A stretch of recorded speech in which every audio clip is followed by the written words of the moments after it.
Good morning, students. Once again, welcome to editing class.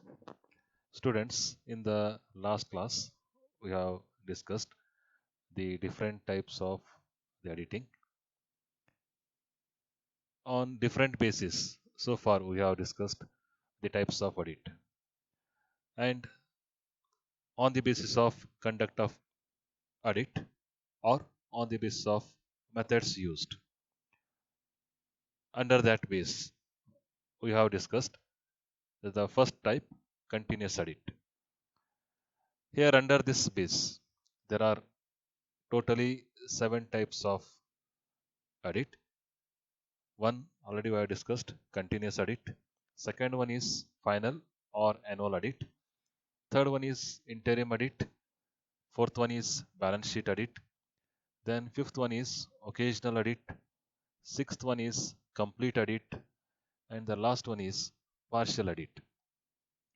Now, today we will discuss on the second one, second base, second method, that is final edit. Final edit, it is an edit carried out after the preparation of financial statement. That means here after the closure of the books of account and financial statement.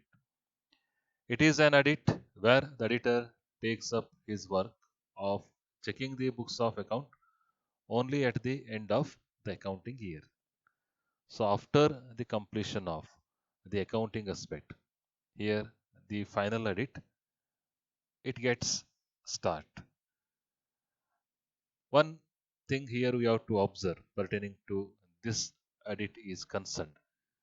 Final edit is completely opposite of continuous edit.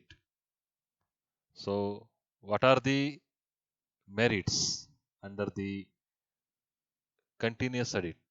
So it becomes demerit here in the case of final edit. What are the demerits under the continuous edit?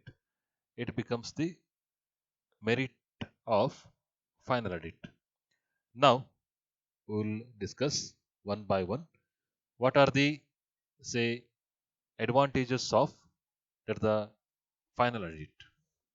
First advantage is cost of edit is less than that of continuous edit.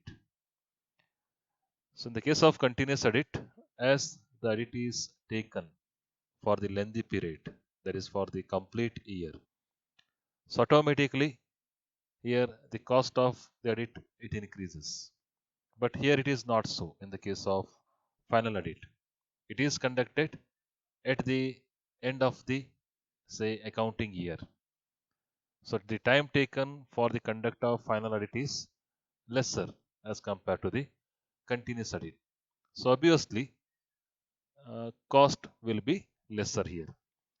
Then the second advantage is edit work is completed in one continuous sitting. So without any break, without any interruption, or without any isolation of work. Okay. So work edit work is conducted continuously. Say for example, within a month, within a 2 month. Okay. Continuously by sitting. Okay. So edit work is completed. Then third one is not causing any dislocation of client work. Dislocation means intervals that is taken by the editor and his staff. So that will not be there here in the case of final edit. So without any break, continuously it is taken. Then the next fourth advantage is no possibility of alteration of figures, because here at one side accounting work it gets start, and after the completion of the accounting work only, okay, here the final audit is conducted. But it is not so in the case of continuous audit. One side accounting work it runs, another side editing work. So there is a chance for alteration of accounting figure. So that chance is there in the case of continuous edit. But such possibility is not there because here, after the completion of the accounting work, the client staff will not get the chance at all. Once the books of accounts, it is handed over in the hands of the editor and the audit staff. So the clients of the say business or their staff will not get the chance here for say alteration. So that is the one thing you have to observe. Then fifth advantage is it is not mechanical and monotonous because that demerit is there in the case of continuous edit. So like a machine, okay, it is a mechanical work. Monotonous. Monotonous means boring in nature, continuously in a stereotyped manner required to work under the case of continuous edit. But such aspect is not there in the case of final edit. So within a shorter period of time, so edit can be managed. Then sixth advantage is less chance for collusion between client staff and edit staff. Collusion means, as I already have told you, that joining the hands. So here joining the hands means the staff of the say client and the staff of the editor. Okay, so they get the chance to join hand together to conduct any act is concerned. So such possibility is not there in the case of the final edit. Next one is seventh advantage is there is no lose the thread of work. So here also it is same continuously the edit work it runs. Then what are the limitations? What are the limitations of final edit? First one is errors and frauds remains in the accounts for long period of time. So after the edit, okay, so that possibility is there. Then second limitation is post-mortem examination of accounts. So post-mortem examination, it is a medical terminology used here in the business or with reference to the audit is concerned. After everything is over, okay, conducting the examination. So that is the nature of post-mortem examination. So that is used in the case of say medical field. But here it indicates after the happening of the errors and fraud. Okay, so it is checking of the books of account. So in that sense, the term here post-mortem is used. Then third demerit is little time for checking. So like that of say continuous audit. So here the editor will not get sufficient time. So the time available to the editor and to his staff is limited. Within a limited time, here they require to manage the edit work. Then fourth one is rely upon test checking. So as the detail checking is not possible, so editor he opt for the option that the test checking means checking only important transactions, or you may say transactions involving big amounts or important matters. Such aspects only be checked here. Then fifth one is not suitable for imposing moral check on the client staff. So imposing moral check it is possible in the case of the continuous audit. A high level moral check can be imposed on the client staff. That is in the case of continuous audit. Here to that level extent, moral check can't be applied here. So as compared to the continuous audit, so imposition of moral check is lesser here in the case of final audit. Then not helpful for preparing interim accounts. So interim accounts, so that is prepared in the middle of the year. So that possibility is not there in the case of final audit. But it is there in the case of continuous audit.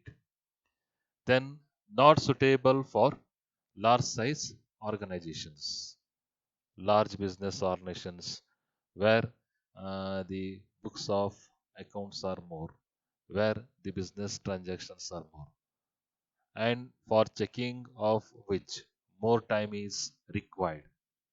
So there you can't apply there the final audit. So such aspect can be better managed. So through the continuous audit. Now we'll move to the next type of audit. That is after final audit. It is interim audit. Interim audit, as the name itself indicate, it is an audit conducted between two annual audits. It is conducted in the middle of the financial year. In the middle of the financial year, it is conducted. So, why it is conducted? It is carried out for some specific purpose, especially for declaring interim dividend. So, to declare interim dividend in the middle of the year. For that purpose, it may be conducted. Or if the investors are interested in knowing the profit in the middle of the year. So, for ascertaining interim profit, so such audit may be conducted. So, what are the advantages of interim audit? One is first advantage, quick discovery of errors and frauds. Here, this audit is conducted in the middle of the year. So, if any errors and frauds remains in the books of account, it can be rectified immediately. So, need not require to wait till the end of the financial year. Then second one is imposes moral check on client staff. So that imposition is also there here in the case of interim audit. Then third advantage is helpful for speed up the final audit. So final audit can be speeded up. It is because of the interim audit. Then fourth one, useful for publication of interim figures, especially to declare interim dividend, interim profit. So it is helpful. Then fifth one is audit becomes easy and can be completed without lapse of time. This is another advantage. Then fourth type of audit here is, that is balance sheet audit. Balance sheet audit is a type of audit which concentrates mainly on the verification of the items in the balance sheet, such as capital, reserves, profit and loss account, balance, liabilities, and provisions, and all the assets of the business. So, as the name itself indicates, balance sheet audit concentrates on the items that it appears in the balance sheet. Now we'll move to the next one, that is fifth one, occasional audit. The name itself indicate occasional, whenever it is needed, whenever there is the need of the audit. So this audit is conducted. So it is an audit which is conducted once a while, whenever the need arises. Only because of the need reason, it is type of audit which is conducted. Then sixth one is complete audit. Complete audit is a kind of audit under which all the records and books of accounts are audited by an auditor. So as the name itself indicate, so in a complete manner, in a detailed manner, so this audit is conducted. Now we'll move to the next one, that is okay.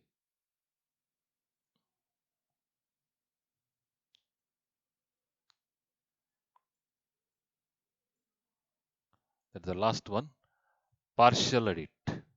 Partial audit.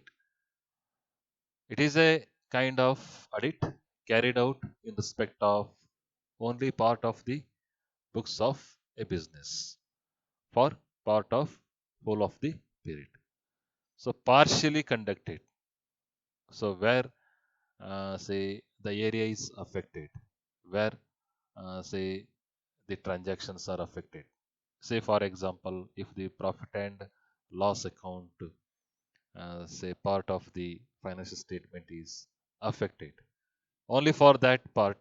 So this audit is conducted. So partial it indicates here for part of the say financial statement and books of account. Thank you students. Once again we'll meet with the some more types of audit in the next class. Thank you.